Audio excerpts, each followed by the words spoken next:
Salam dəyərli izləyicilər, Təhsil TV-nin xüsusi buraxılışını izləyirsiniz. Artıq bildiyiniz kimi bir müddətdir təhsil sahəsində Təhsil Nazirliyinin görmüş olduğu işlər, qarşıdakı planlar, hədəflər barədə istər sosial mediada, istərsə də vətəndaşlar arasında geniş ictimai müzakirə yaranıb və kimlərsə görülən işləri dəstəkləyir, kimlərsə narazılığını ifadə edir. Əlqərəz təhsil gündəmi bir xeyli zəngindir və biz də təhsil sahəsindəki bir sıra məsələləri müzakirə edəcəyik studiyamızın qonaqları ilə birlikdə. İlk öncə istəyərdim ki, qonaqlarımızı təqdim edeyim.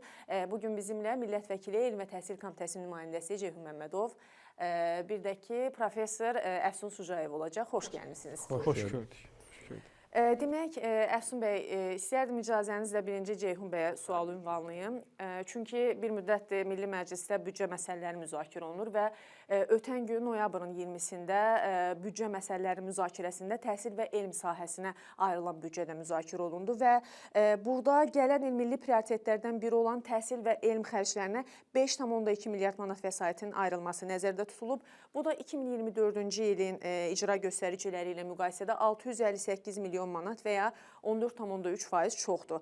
Yəni, təbii ki, təhsil sahəsinə hər il artan templə ayrılan maliyyənin olması sevindirici bir haldır. Lakin burada mənim diqqətimi çəkən bir məsələ oldu ki, demək biz burada rəqəmləri müqayisə elədik də, ötən illə bu ilki rəqəmləri müqayisə elədik. Bəs ötən il sizcə ayrılan vəsait, hansı ki təhsil sahəsinə ayrılan vəsait özünü doğrultdu mu? Yəni, qarşıya qoyulan hədəflər sizcə tam olaraq çatıldı mı hədəflərə?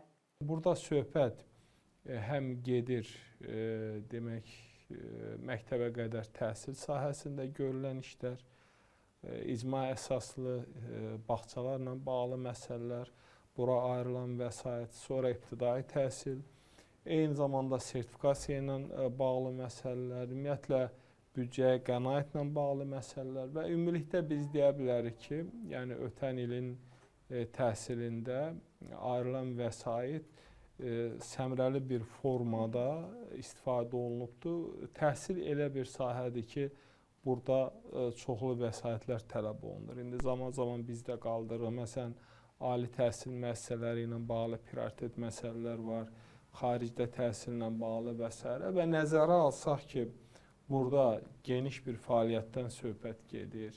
Həm, baxın, misal üçün, indi biz 2022-dən danışdıq. Bir neçə il bundan əvvəl Azərbaycanda təmirsiz məktəblərin sayı təxminən 870 idi. Artıq bu rəqəm 400-ə düşür və o mənada həm ibtidai təhsilin, məktəbə qədər təhsilin, ali təhsilin maliyyələşdirilməsi, imtahanların keçirilməsi, məsələn, ən önəmli məsələlərdən biri rəqəmsallaşdırmadır.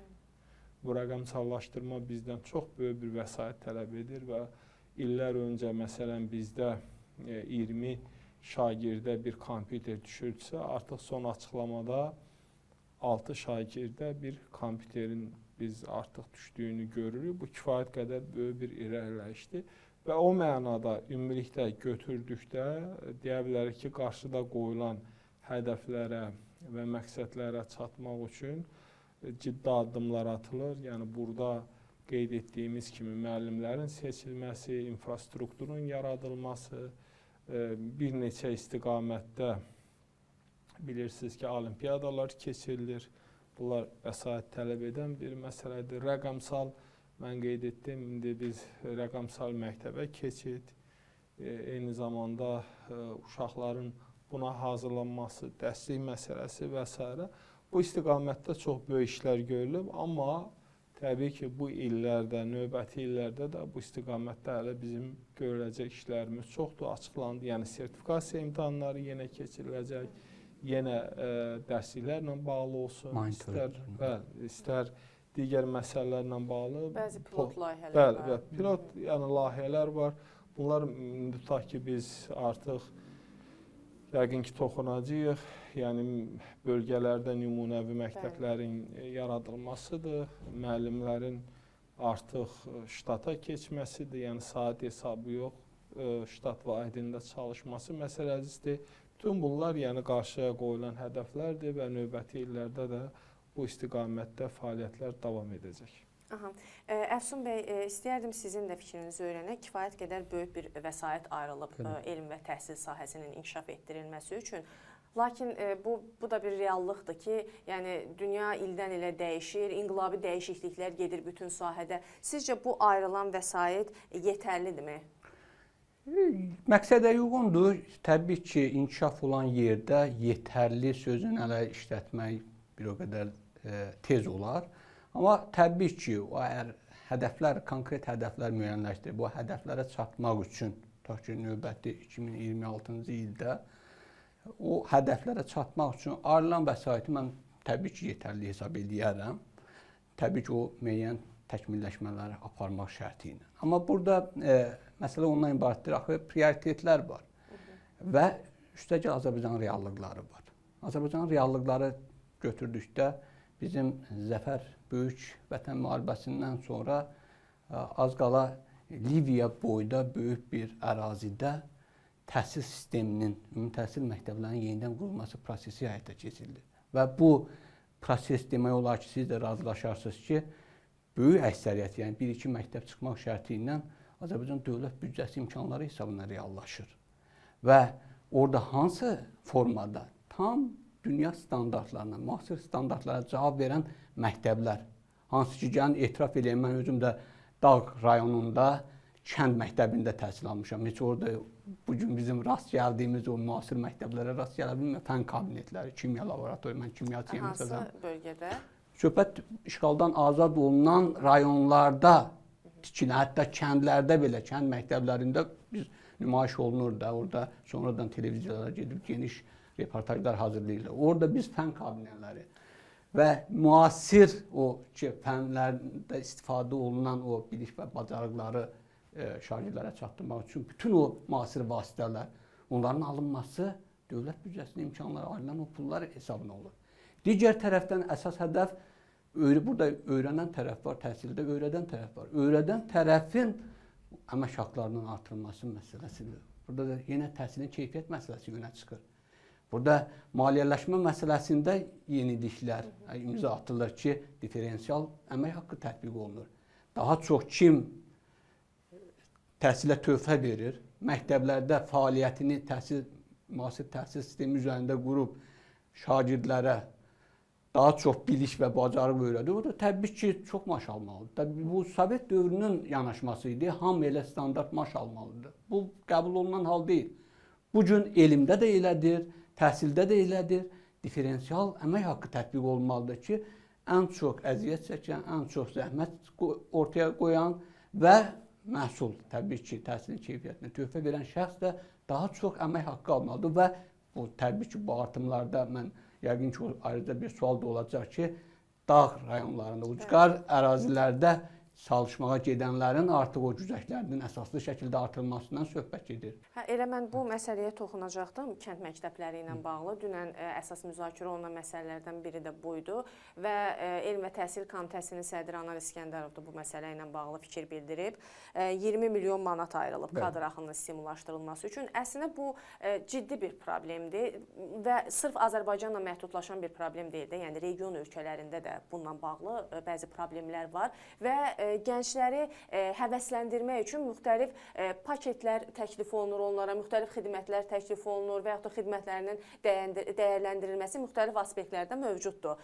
İndi Azərbaycanda da bununla bağlı stimullaşdırıcı tədbirlərin görülməsi ətrafında müzakirələr gedir.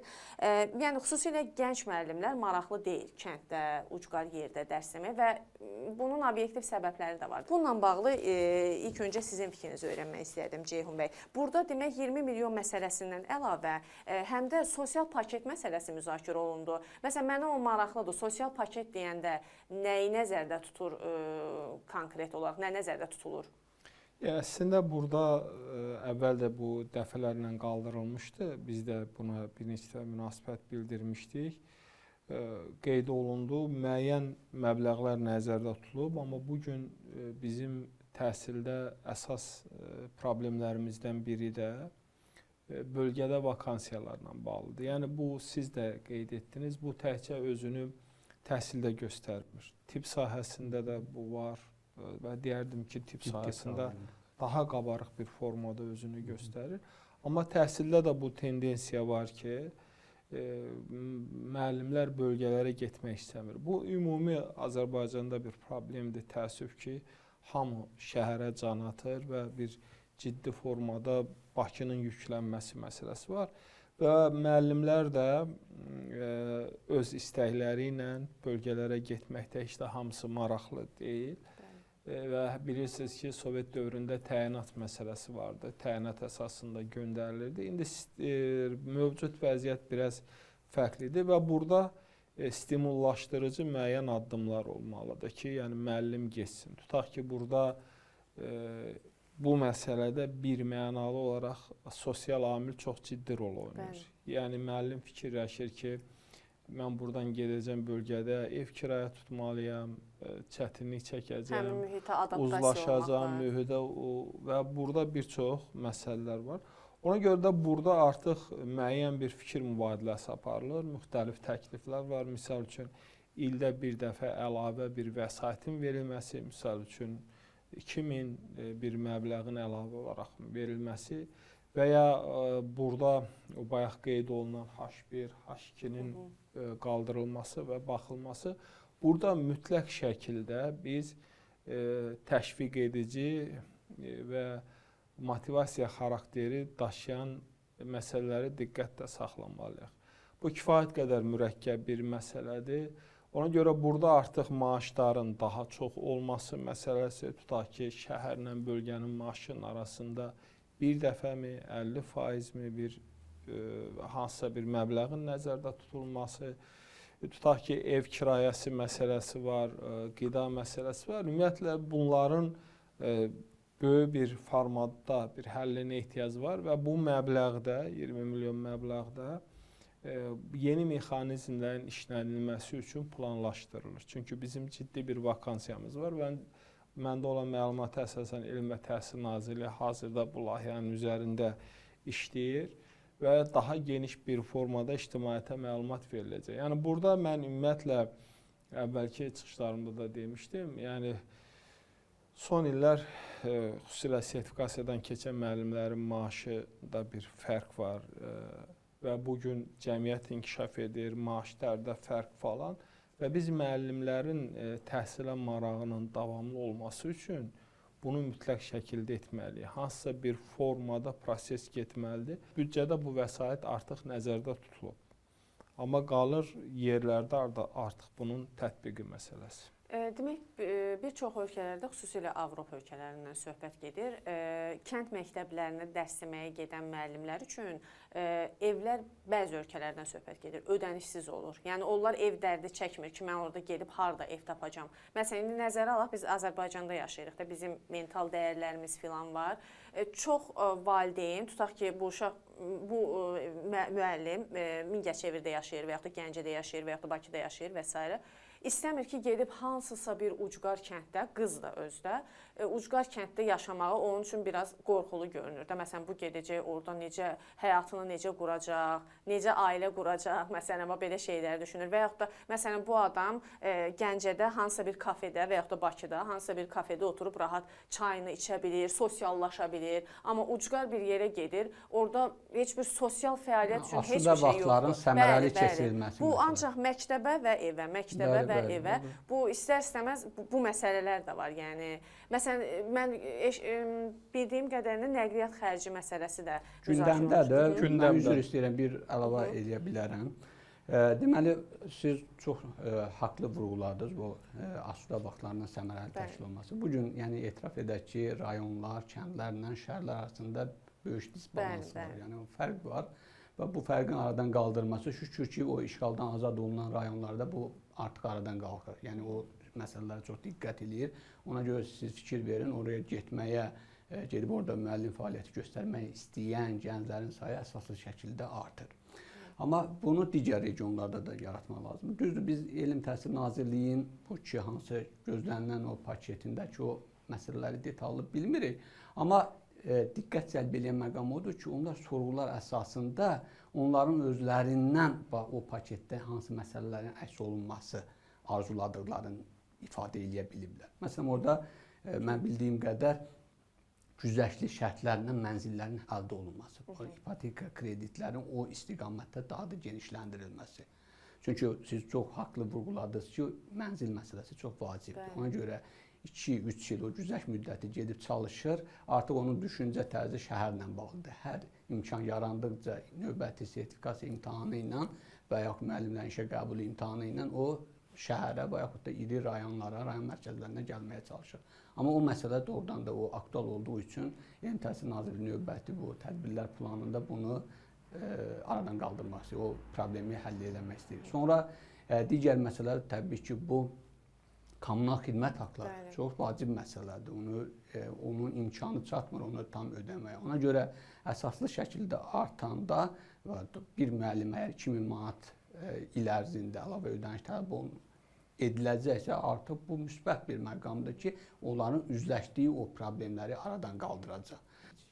Burada bir dənə demək, bu həqiqətən də kifayət qədər mürəkkəb bir prosesdir. Demək, əvvəlki dövrlərdə mən bunu biraz araşdırdım. Bizim bəzi bölgələrimizdə, ucqar kəndlərdə müəllimlər üçün ayrıca evlər var idi.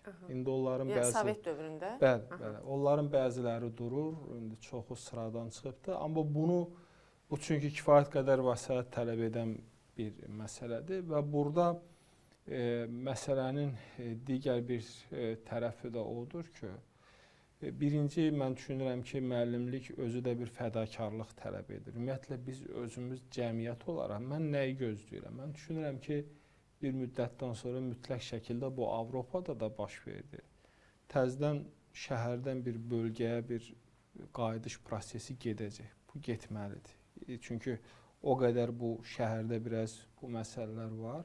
Və bir də bölgələr inkişaf etdikcə bu proses özünü göstərəcək və burada ümumilikdə isə gələcəyə doğru irəliləyərkən mən də o düşüncədəyəm ki, biz stimullaşdırıcı vasitələr düşünməliyik. Misal üçün, dövlət qulluqçuları bir ayrı, müəllimlər ayrı. Məsələn, müəllim işləyən şəxsə konkret olaraq müəyyən daha aşağı bir faizli kreditlər, tutaq ki, ipoteka xüsusi bir onlar üçün düşünülmüş bir planlar və bir də bölgələrlə bağlı mən düşünürəm ki, indi burada düzdür, bunu yavaş-yavaş tənzimlənir.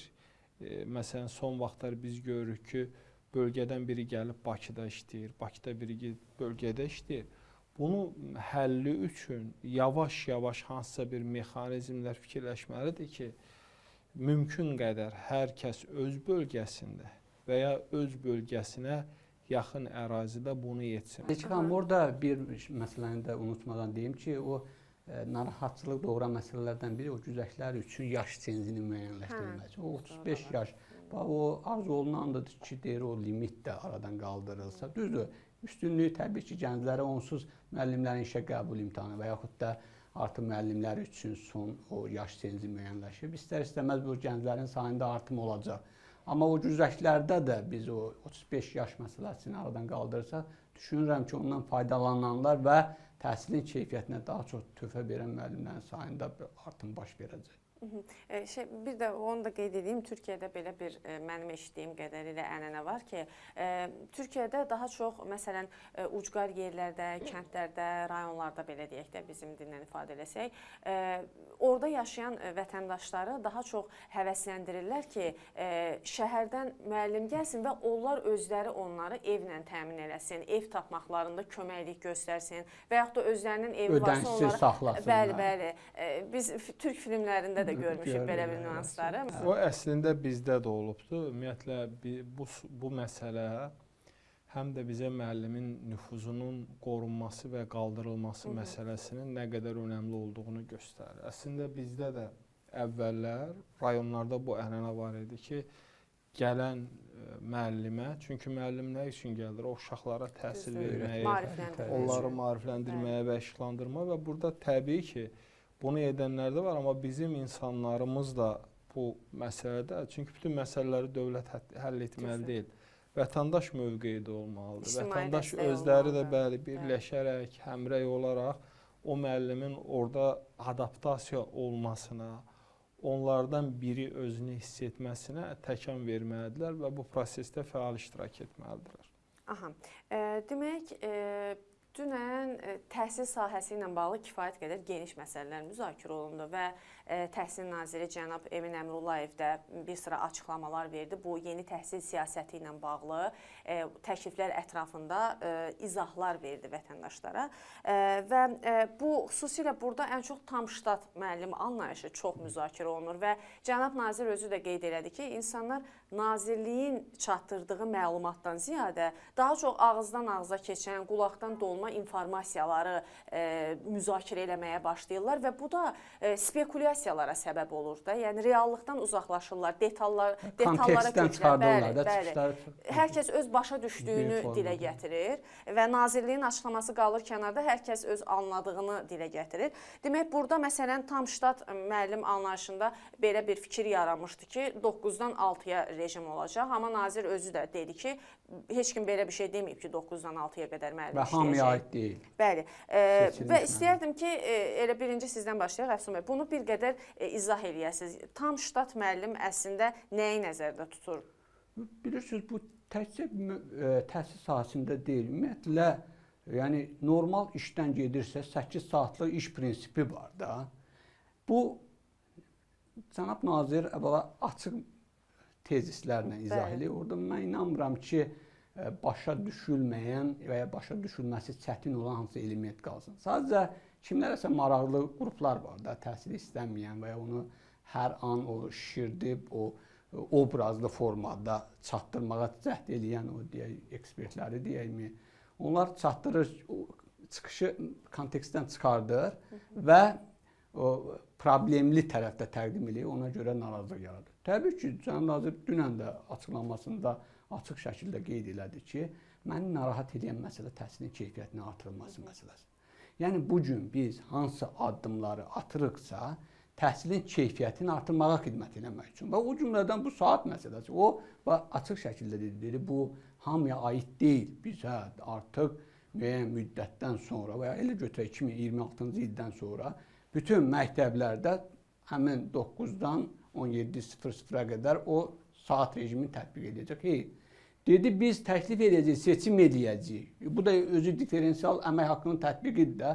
Daha yaxşı, daha bacarıqlı, təcrübəli müəllimin əməyindən öyrənən uşaqlara daha çox çatdırılması üçün məktəbdə onun o fəaliyyətin, səmərəli fəaliyyətini təşkil edəcək. O özü maraqlı olacaq ki, o saat müddətində qalıb, dərsdən sonra da əlavə, o dərs saatlarından sonra da əlavə uşaqlarla işləsin. Elə onda repetitorluq məsələsi çıxır da aradan. Əgər istedadlı müəllim, nüfuzlu müəllim, öz bilik bacarığın dərs saatından əlavə də qalıb şagirdinə ötürürsə, o şagirdin artıq əlavə repetitor yanına getməyə heç nə imkanı olacaq, nə vaxtı olacaq.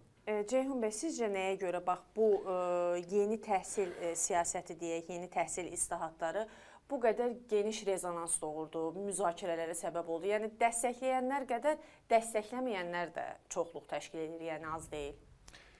Birinci biz məsələyə belə yanaşmalıyıq ki, bugün bizim təhsilimizdə islahatlar gedir və qeyd olunduğu kimi islahatların da əsas məqsədi təhsilin keyfiyyətinin yaxşılaşdırılmasıdır. Niyə təhsil bu qədər müzakirə olunur? Çünki təhsildə yeniliklər var, təhsildə islahatlar var. Bu islahatların nə qədər uğurlu olmayacağını zaman göstərəcək və heç bir islahatda bu cür müzakirələrsiz keçmir. Müəyyən mənada da bəzən ağrılı olur, bəzən insanlar qəbul etmək istəmir, bəzən qəbul edirlər. Amma burada ana hədəf və məqsəd təhsilin məzmununu, keyfiyyətini artırmaq. Baxın, mən bununla bağlı bir yazı yazmışdım. Bunun həm müsbət tərəfi var, həm də müəllimi düşündürən tərəfi var. Yəni burada birinci, mən düşünürəm, ən çox bizi düşündürən məsələ odur ki, saat hesabı müəllim gəlir, 1 saat, 2 saat, 3 saat keçir, özünün o məktəbə aid olduğunu, o məktəbin bir parçası olduğunu bəzən dəyərləndirmir. Yəni fikirləşir ki, mən gəldim, getdim. Və burada başqa məsələ nədir? Biz əgər məktəbdə həm təhsil, həm tərbiyə vermək istəyiriksə, müəllimin tərbiyə üçün də vaxtı olmalıdır. Uşaqlarla söhbət eləməyə də vaxtı olmalıdır. valideynlərlə söhbət eləməyə də vaxt olmalıdır. Yəni bu əslində tətbiq olunduğu təqdirdə və burada qeyd olundu, mən də bu yaxınlarda soruşdum, araşdırdım. Yəni burada bütün müəllimlərin bu tam ştata keçməsindən söhbət getmir. Yüksək bal toplayan sertifikasiyadan müəllimlərdən söhbət gedir. Müəyyən bir faizdən söhbət gedir. 20.000 tam ştat müəllim vəzifəsi. Böyük bir faiz olmayacaq. Yəni bu 10% biraz yuxarı ola bilər. Və bunların da əsas funksiyası nə olacaq? Bunlar həm dərs keçəcəklər, həm uşaqların tərbiyəsi ilə məşğul olacaqlar, idarəçilikdə iştirak edəcəklər, valideynlərlə görüşəcəklər. Bu yeni bir sistemdir. Həm də müəllim özünü bütövlükdə tədris, təlim və tərbiyə işinə sərf edəcək. Bugün bizdə reallıq ondan ibarətdir ki, müəllimlərin bir qismi məktəbdə yox, hansısa ofislərdə, hansısa ərazilərdə müəyyən bir demək repetitorluqla, hansısa bir işlə məşğuldurlar. Bu proses gedir. Ona görə burada artıq müəllim özünü həm də məktəbə həsr etmiş olacaq və burada iştirak edəcək. Burada məsələnin önəmli tərəfi odur ki, həm də müəllimin məvacibi qalxacaq. Aldığı maaş 2 qat qalxacaq. Yəni bu əgər 1000 manat alırsa 2000 maaş alacaq və müəllim bir neçə yerə bölünməyəcək, bir neçə yerdə işləməyəcək və konkret olaraq məktəbdə işləyib bu maaşı alacaq. Yəni bugün təklif olunan və təqdim olunan mexanizm də bundan ibarətdir. Cənab nazirin toxunduğu digər bir məsələ də bu repetitorluqla bağlıdır, hansı ki bizim yaralı yerlərimizdən biridir. İndi baxırıq uşaqlara, dərsləri də ağırlaşıb və artıq mən məsələn 10-cu sinifdən hazırlığa gedirdimsə, onlar artıq başlayıblar 1-ci sinifdən hazırlığa getməyə. Uşaq sosial həyatını yaşaya bilmir. Yəni uşaq kimi çıxıb oynaya bilmir, sosiallaşa bilmir və bu artıq onda ünsiyyət probleminə gətirib çıxara bilər. Və demək, cənab nazir bildirdi ki, Nazirlik sosial sifarişi nəzərə alaraq dövlət tərəfindən maliyyələşən təmayüllü həmin bölgələrin ən yaxşı müəllimləri tərəfindən tədris aparılan ali təhsil müəssisələrinə hazırlıq xarakterli 10-11-ci sinif qrupları təşkil eləyəcəklər. Bununla bağlı sizin fikrinizi öyrənmək istəyərdim. Əfsun bəy, buyurun.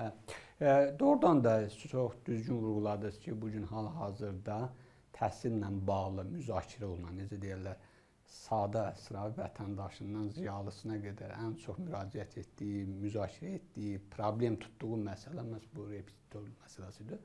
Əslində şəxsən mən bir deməli elm təmsilçisi olsam belə repetitorluğa pis baxmıram. O müəllimin iş saatından, yəni dərsdən sonra əgər öz əməyin tədavilə çevirirsə, burada pis bir şey yoxdur. Məsələnin problemli tərəfi ondadır ki, bəli, müəllim dərs saatında verəcəyi informasiyanı biliyi vermir, onu saxlayır ki, deyir, əgər istəyirsənsə, gəl, mən repetitor hazırlığı ilə məşğulam, gəl orada sənə öyrədəcəm. Bax, problemli tərəf budur. Bu nazirlik də çox düzgün olaraq və cənab nazirin də qeyd etdiyi kimi, bu problemi necə həll eləmək lazımdır?